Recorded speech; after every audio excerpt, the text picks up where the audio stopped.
It's about time.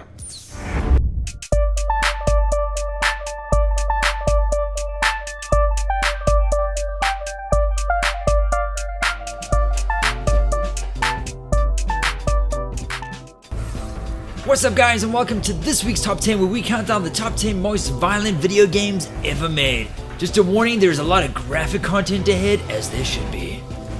Starting off soft and slow, and it's CARMAGEDDON. Back in '97, violence wasn't as common in video games as it was back then.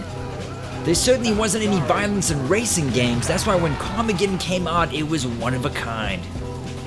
It might not look violent by today's standards, but back in '97 when I ran over my first grandma crossing the street, I was scarred for life. At number 9, and we have Red Dead Redemption. Now there's definitely more gory games out there, but what makes Red Dead Redemption so violent in particular is the Euphoria physics engine. All the people in the game reacted in a very realistic way when they were shot, and I think that's what makes it more violent than just a guy's head exploding. And my head will explode if they don't announce Red Dead Redemption 2 at E3 this year. At number 8, and we have Phantasmagoria. Now, I personally didn't play this in 1995 because I was only like 8 years old, but I know someone that did, and his name is Garth Gaisnan. How he played this as a 12-year-old, I will never understand. But it certainly does explain a lot of his strange behavior today. I still love you though, Garth, but dear gosh. At number 7, and we have Killing Floor 2. Now you know a game takes its violence seriously when they design the game's engine around blood physics. The developers called the new system the meat system, and it was literally developed just to be as gory as possible. I mean, listen to what these guys are saying. Basically, the meat system is about blowing stuff up and blowing it up in tons of different chunks. At number 6, and how could we not have the God of War on this list, Kratos from God of War 3. The previous God of War games in the series were also violent, but God of War 3 took the violence to insanely high levels. Still to this day, no one has topped Kratos in terms of brutality and just pure style when eliminating a foe. At number 5, and we have Dead Space 2. Just watch this. Dead Space 2 has easily some of the most gross and violent death animations you will ever see in a video game. These are just a small sample of some of the crazy, over-the-top deaths that Isaac experienced in Dead Space 2. Poor guy, seriously. Damn, what a wet guy. At number 4, and we have the grandfather of the gore system itself, Soldier of Fortune 2. Soldier of Fortune 2 broke ground as one of the first first-person shooters to actually let you dismember your enemies in grotesque detail.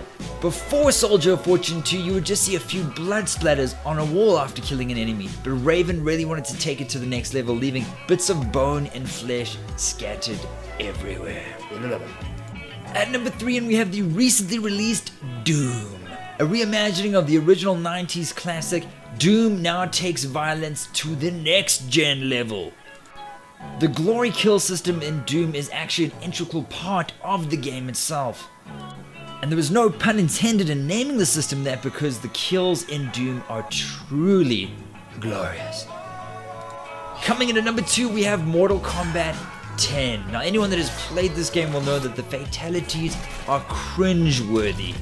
I went through every single fatality from the game, and I'm not gonna lie, I felt a little sick afterwards. The game actually made me feel nauseous. It is so over the top violent. I mean, just look at this.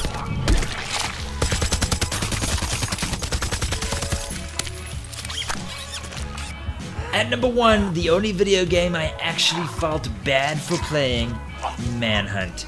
Now I only played Manhunt because it was made by Rockstar Games, who made Grand Theft Auto, so naturally I thought it would be an awesome game.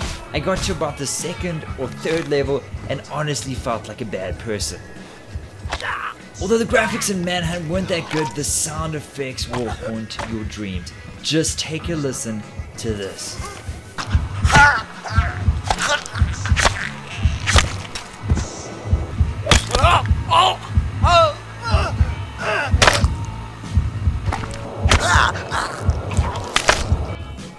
And there we have it, guys, the top 10 most violent games ever made. If I missed any, let me know what you think in the comments, and I hope I haven't put you off your lunch or dinner or whatever it is you might be eating. If you like this top 10, don't forget to subscribe for weekly top 10s coming at your face.